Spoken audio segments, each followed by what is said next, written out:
இன்பத்தில் பிறந்து இன்பத்தில் வளர்ந்து இன்பத்தில் மடிந்தவன் யாரும் இல்லை.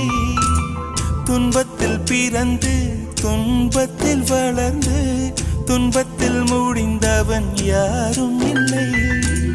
இன்பம் பாதி துன்பமும் பாதி இரண்டும் வாழ்வின் அங்கம். நெருப்பில் வெந்து நீரினில் குளித்தால் நகையாய் மாறும் தங்கம்.